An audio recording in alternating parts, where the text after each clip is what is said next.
desk. And Adam stole a little bit of my thunder of my slide. So one of the things I do just want to make sure, and we've pointed this out before I get into this, actually, there are some of you who have not yet come to an administrative PLC because you're testing in testing window 4. So some of you are like, oh my gosh, I don't even know what the canvas looks like.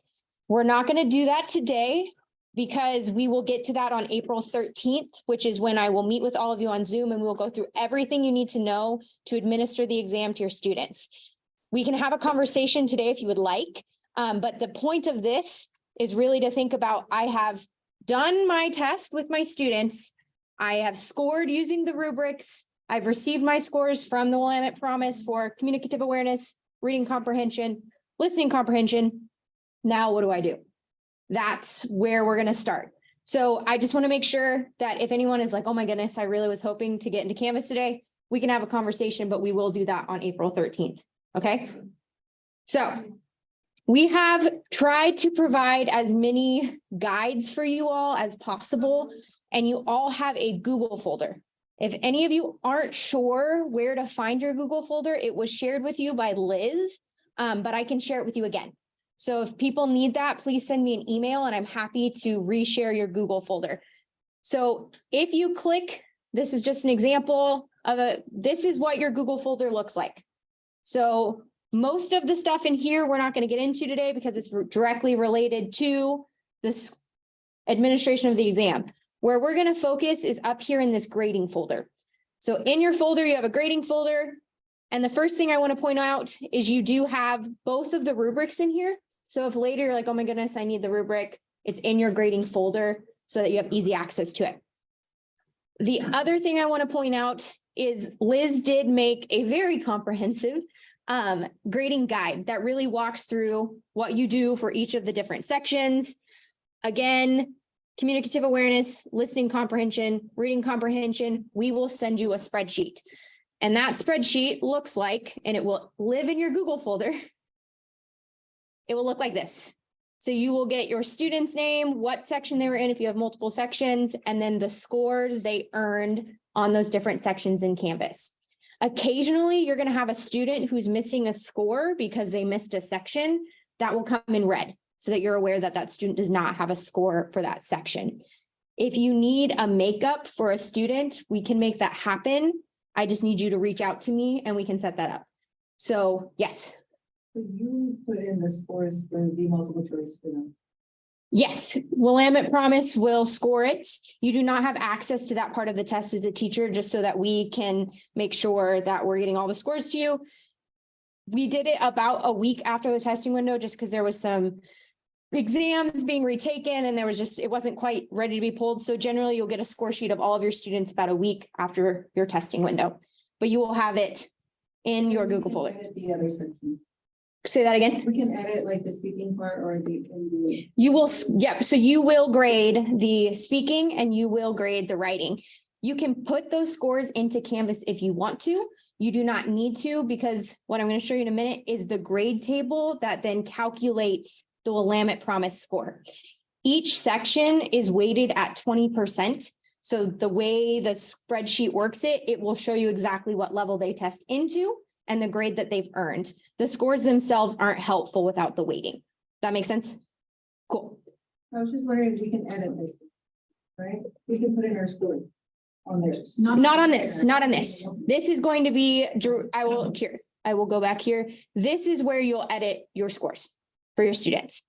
So I'm going to go back before we get into this. On the guide, the first thing it's going to tell you to do is open this spreadsheet, and you're going to make a copy for each of your students. Each student has to have a spreadsheet. It is a little bit tedious, but it means that we are making it so you do not have to fill out a second thing to put into OR skills. This is what you're putting in OR skills. So it's actually less typing this year than last year, even though it feels like making a spreadsheet for every student is a lot. This is less than we did last year. Yeah, and like part of this is just like we have to have an artifact. Yep. There's just with the assessment-based learning model, we have to have evidence of proficiency reach. So the spreadsheet, the one pager, serves as like if we need to reference something, if you need to look perfect score. The other thing, just reminding you, is like, as you're considering this, one announcement that we made earlier, May 31st is a collaborative grading day. You have an entire release day under your contract, 8 hours to come here and work. So as you're thinking about some of these administrative processes, now we've tried to build in support. I have a question, just a Yes, clarifying question. So that grading table that we make a copy, that's the only thing that we're submitting, like we're not putting anything into or skills or anything. you are putting that into or skills. We're uploading it? That's the Yes, artifact. that's the artifact. Okay, gotcha. Yeah. And you will still need to do grade acceptance forms And then with are your, we uploading the essays? No. Are they being double scored? No, Okay. no. So this is the only piece with, along with the grade notification form that your student signs saying, yes, I want these credits. Those are the only things that go into or skills. So we are, because we have access to the Canvas shells, we don't have to put that into or skills. Okay. So again, first three, very basic. You'll get a spreadsheet shared with you, then you'll put those numbers into the copy for each student. Where it gets a little bit more complicated is the oral and the written, only because you just need to know where to find them in Canvas. The rubric themselves, you've just used it today, you know how to do that. But I do just want to show you how you access as a teacher the different pieces. So, and this is hard for me because I'm really far away. In Canvas.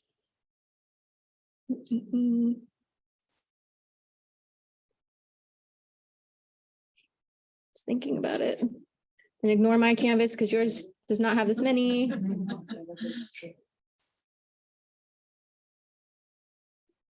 So you're going to go to assignments.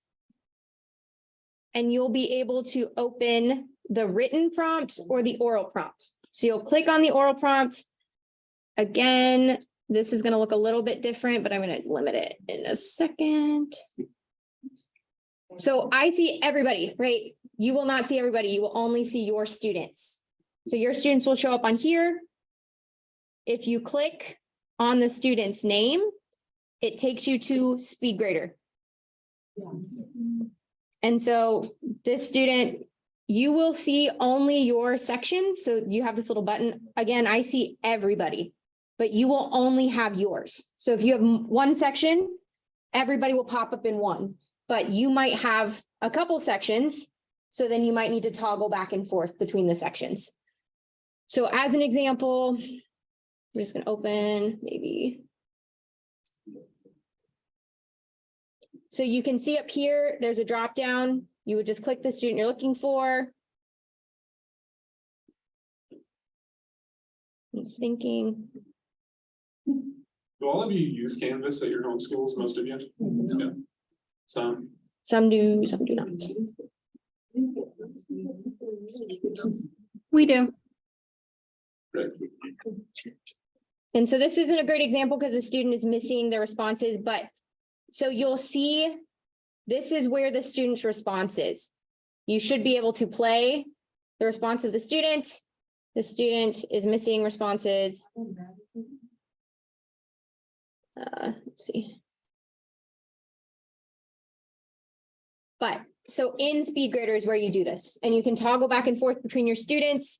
You just scroll down and you can listen to all of them. It's not in one go like it was today. You do have to go through and click the 12 different prompts, but it's all in your SpeedGrader in Canvas. You enter the score right there. No, you can. It doesn't hurt anything if you put it in Canvas, but it doesn't need to be in Canvas. What you'll do is you'll go into the student's grading spreadsheet Right here. and you'll put it in the blue box. The Gotcha. only thing you edit in this spreadsheet for each student, and again, you will have one for each student, is the blue cells. Everything else does magic for you. And can you show them how it works? Like you Yeah. can center in your Yeah. ranking scores. Like, so this is like one of the features that we build in, like that your grades are calculated for you. So you just put in the raw data and you can see how that's moving and giving a composite score and spits you out a grade for each grade. And so you can see what the equivalency for that section, their percentage for that section, it adds up. On the bottom, you can look at the conversor. So these points equal the different levels, and then even more broken down, the different grades. Is that also something that we say? Yeah, Yeah, sure. absolutely. Yeah, it's an open vote. Or is it different? No, you're right. So it's 74. 74 is the cutoff for the seal of biliteracy. If a student scores a 74 or above, they qualify for the seal. If it's a 73, they do not qualify. So 74 equal to 74 or above. And that would be according to the equivalent, right? Yes, so the composite score right here is going to be what that is based off of.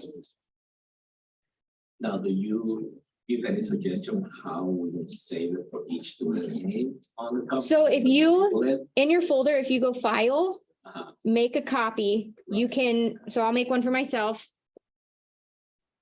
Yeah, so you just do like one with the post. Powell grade sheet, Make another copy. make a copy. It's gonna open up the new one. And then you would go back to, and it's hard with Zoom in the way, go back to the one that's named your general one and do that process again for each student. So then you'll have a spreadsheet for each. And then you would enter the blue scores for the students. Yes. Do we just put in on here their oral and their written scores, like not like last year with the? No, it's just on this spreadsheet. I just make like a paper copy if I want to, okay, then that's the only number I'm putting in. Correct. This is a, Yep. Like. we have tried to trim down, like, some of the feedback is just like, let's simplify everything. Because I know last year we had the big spreadsheet, but then you had to transcribe those scores somewhere else anyway. So we're just not doing the big spreadsheet, Choose one. going directly in here. Yeah. Yeah. Crumpled that up and thrown it in the garbage. That'll be very. Gone away. So again, you will want to make sure you put your student's name and the date, though, but what you're going to notice when you click in here, there are cells you cannot change. We've locked it so you can't mess up the formulas. If something happens, just let me know. I can go in and fix stuff, but you shouldn't. I've tried to make it foolproof where you can't mess with stuff. The other thing just to know, it does have limits on what you can put. So if I try to put 20 here, because this is not out of 20, I'm going to get an error. So it will make sure that you are only entering in the correct scores into the box. Any questions about the spreadsheet itself? Okay, so the next piece I do just want to touch on very briefly, because we've talked about this before. This student scored a 76.7, so a 77. They would score a C in 202, which means they earn an A in 201 and an A in 103, right? Or you can have this conversation with your students. They say, I don't want the C. They can take an A in 201, an A in 103, and an A in 102. So they can drop a level to get all A's, or they can take the C and get 2 A's below. It's 3 classes, up to 3 classes. Yeah, when we changed to 1, we increased the number of credit students. So it's up to 3, because if they only score into 102, there's not 3 below. Like, so it used to be 2 attempts at 80. Yeah, it's now instead of 12. Yes, Yeah. yes. So, and this is something you need to talk about with your students. So that's why you have that grade acceptance form that you will write down their grade that you've talked to them, they're good with this, and they sign it. You want to make sure you're communicating with your students about their grades because they have that flexibility. There's nothing wrong with taking a C, but some students just really don't want to. So just make sure you're having those conversations, and every student needs to have seen their grades and accepted them before they go into OR skills. And just like to expand on that, like, you're also the dual credit instructors. Like, so you have, like, we provided you a tool, assessment, et cetera, like, you can't ever increase a student's score, but if you think it's in the best interest of the student to say, like, the tool that we've used to place the student, place them into 202, however, I feel the student could benefit from, starting at 202 instead of receiving 202 credit. They got a C, they placed in by the skin of their teeth. Like, you as the instructor of record can also get that determination if it's in the best interest of kids. Because, like, sometimes it's like if they barely made it like into the C level of 202, like maybe they should retake that course, right? If they do want to go down a level, where do we document that? You don't.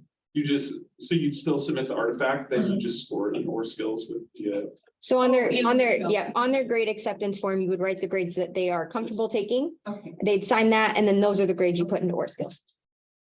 So don't put in or skills any grade a student hasn't, like, if they're not taking the C does not go in or skills. Yeah. Only the ones that the student is accepted. There's a form for them to accept it.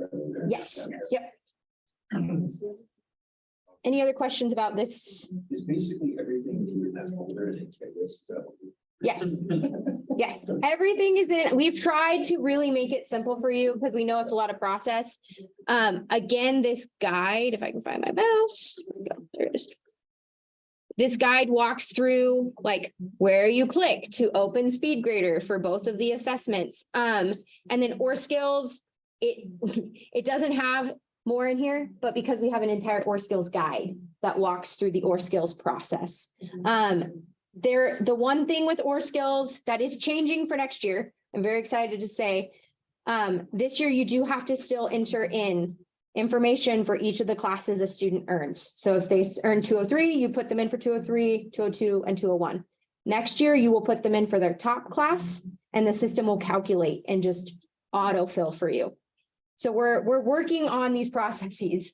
So it takes us like 3 years and hundreds of thousands of dollars, but yes, we're working on it. And Spanish has been at the forefront of our mind because you guys are doing unique things. Tiffany, I saw you had your hand raised and I'm sorry. Do you have a question? It's hard for me to monitor the chat. Okay, thanks. So do we put the biliteracy spreadsheet into or skills or just the Willamette No. Promise dual credit spreadsheet? Just the spreadsheet for the student. The biliteracy is simply for you to be able to communicate with your district. Your districts often come to us and say, what did students earn? We can pull that information. It just takes us a long time. And so if you can give them a spreadsheet with your student scores at the end of the year, they already have that data. They don't have to request it from us. It just kind of takes out the third party involvement. It's not required. We just put it in there as a resource for you as teachers to help you remember to communicate that back to your districts. We can always Perfect. pull the Yes. information, Thank you. but it just makes it simpler for y'all and for your districts. Yeah, thank you.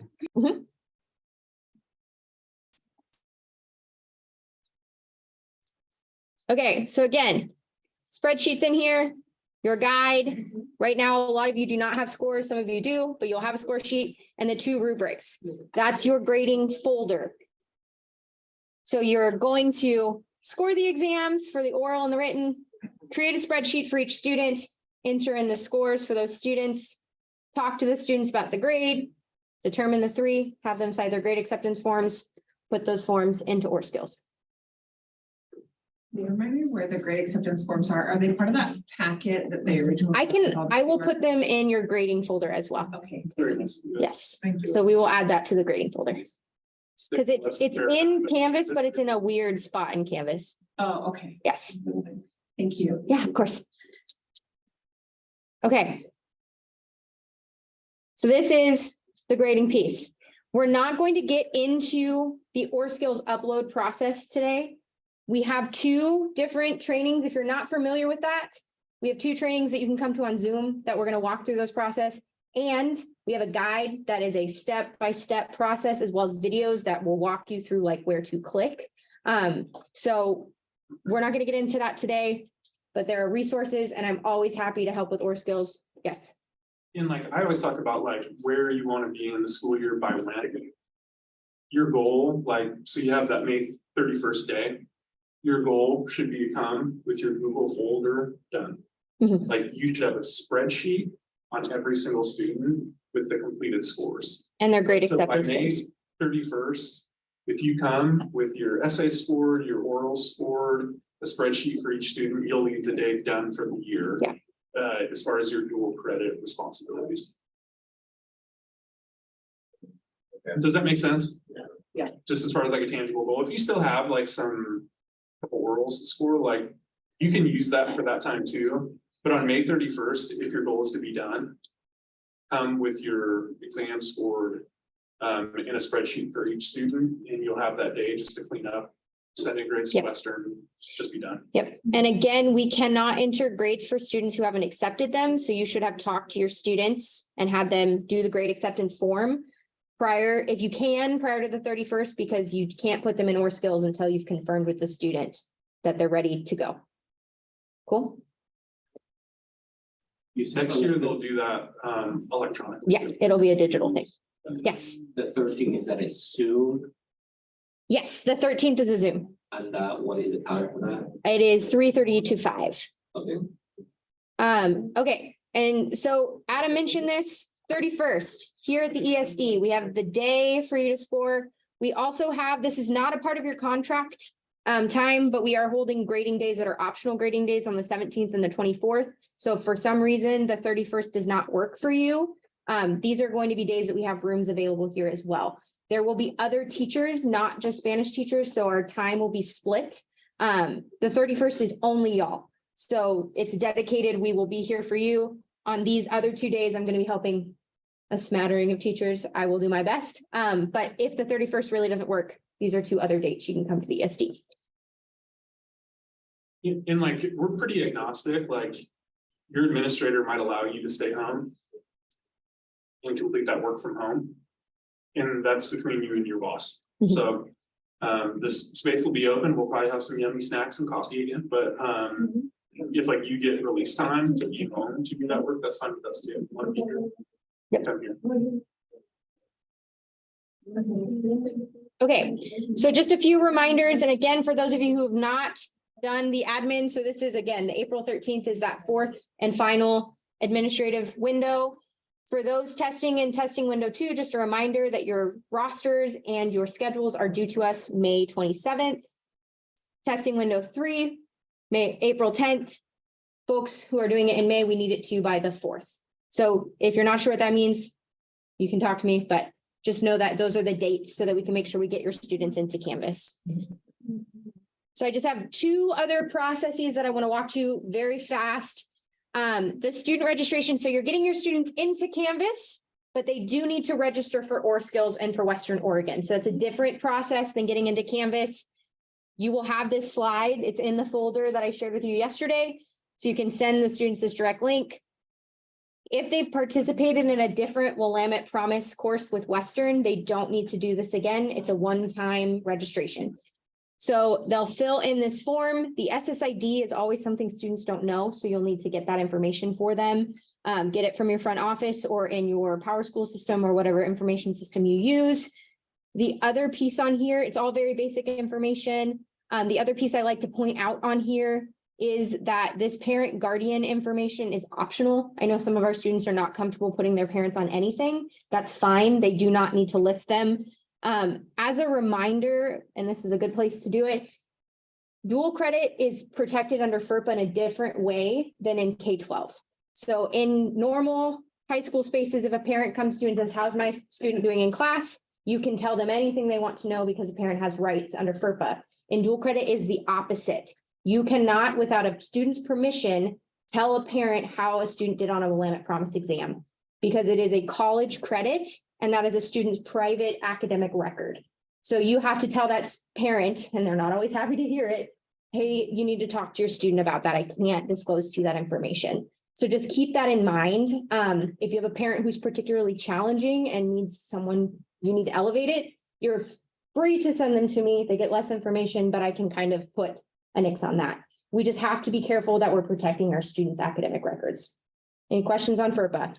I know it's weird because we're normally used to the opposite. Yes. I was just gonna say that I had an issue with that one year. The parent didn't want the kid to have a B on their transcript. Mhm. So she was like, I don't want him to be doing a B for 101. I want them to only have a A for the Mhm. other 2. And so Adam was explaining last time that it's not the parent's choice. Correct. It's the student's choice. It is absolutely the student's choice. Parent, the student has to choose. And the student can absolutely talk to their parents about it. And they can choose to disclose what they earned on the test and have that conversation, but they do not have to. And parents don't love that sometimes, but it's a good lesson for the parents as well as their students are transitioning into higher ed, because they don't get to do any of that once they go to college. So it's training for the parents as well, to remind them that, hey, you have to go through your student to get this information. But yes. What about if the parent doesn't sign the form?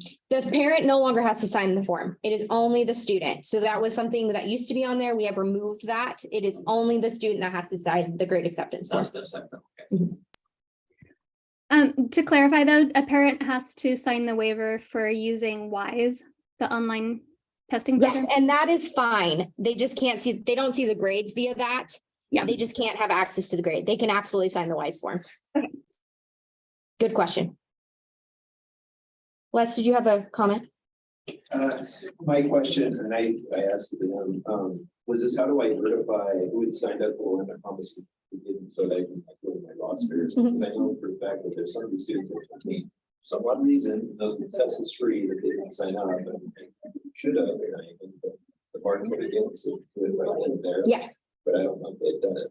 So I'll show you how to make sections and you can see all of your students. And if they're not in there, they haven't registered. Okay. That's the answer. So they'll fill this out. Okay.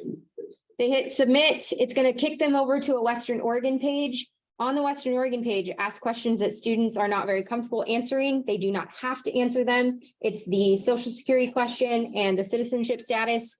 They can leave them both blank, hit submit, and it skips the question. This question is also going away next year, so it will no longer be asked of our students. This is the last year it's happening, but they do need to go through the step of leaving it blank and hitting it twice to get them into the Western Oregon system. Cool. Any questions about student registration? So if they have gone to Canvas and they see all the format testing practice, they already have gone through this. No. No, Canvas is his own thing. Okay, This is different. gotcha. Okay, I need to. Yes, How can we verify that these registered correctly? yeah. That's what I asked. So in Or Skills, Of course. you all have a login. If you're not sure what your login is, it normally is your first name dot last name, and then there's a password reset button that you will enter in your school email, and it should send you an email to reset your password. I can't reset it without going through a lot of steps. So let me log out really quick. It was first name, last name. First name dot last name. And it's all lowercase, no spaces. Then your password is whatever you set it to be. Unless this is your first year, then it's welcome one with a capital W. Unless you've changed it, then you're on your own. I can't reset this easily. I can if there's an issue. I can have my tech people do it, but it's not a quick reset for me like Canvas. So use the forgot password button. It occasionally doesn't work. And that's when you need to reach out to me. I'll have tech people do it. This system is wonky and it sometimes doesn't work the way it's supposed to. So if you're having an issue, it's probably not you, it's probably the system. So please don't hesitate to reach out and we can try to figure out what's going on. So in here, and I'm going to mask as a teacher because I, again, see a lot of things. And so we're going to use, Paco, I'm going to use you as an example. So this is what your dashboard looks like when you log in. The weird thing about Willamette Promise Spanish, right, is you don't know where your students are going to test. You don't know if they're going to test into 203. You don't know if they're going to test into 201. So what I suggest is just pick a section. You're going to create 6 eventually, 1 for each level, but just create a singular section. 101 is fine. And add all of your students to it so you can see them in the system.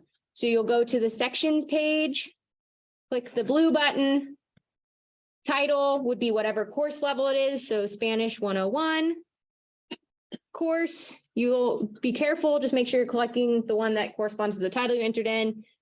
College is Western Oregon. Your school, you are the teacher.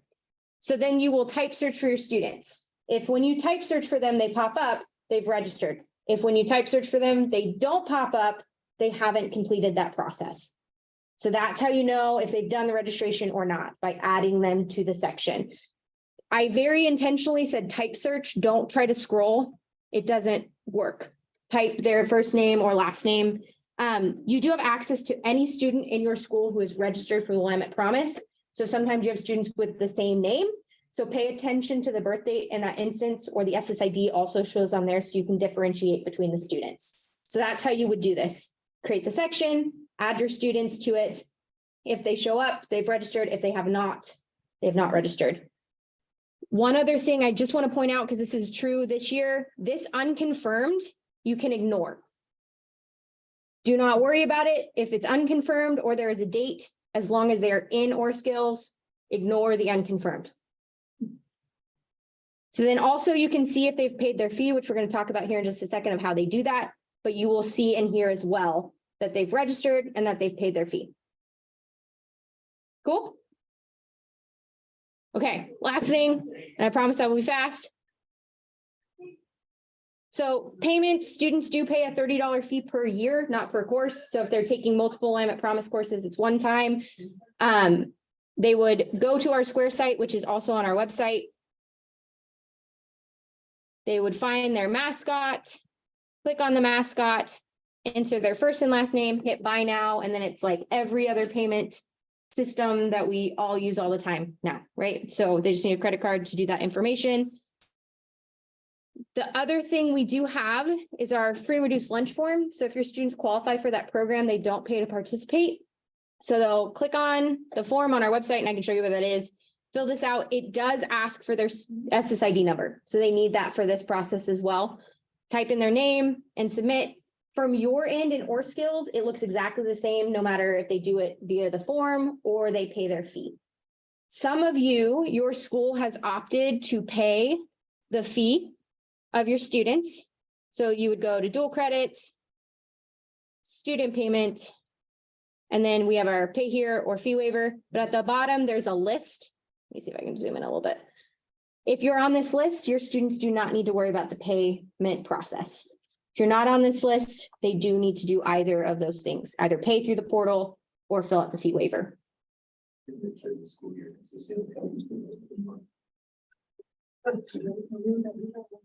Any questions about payment? That's my last thing for you, but I'm going to open it up to other questions as needed. Where's the fee, free only this form? So up here, it's going to be the fee waiver button.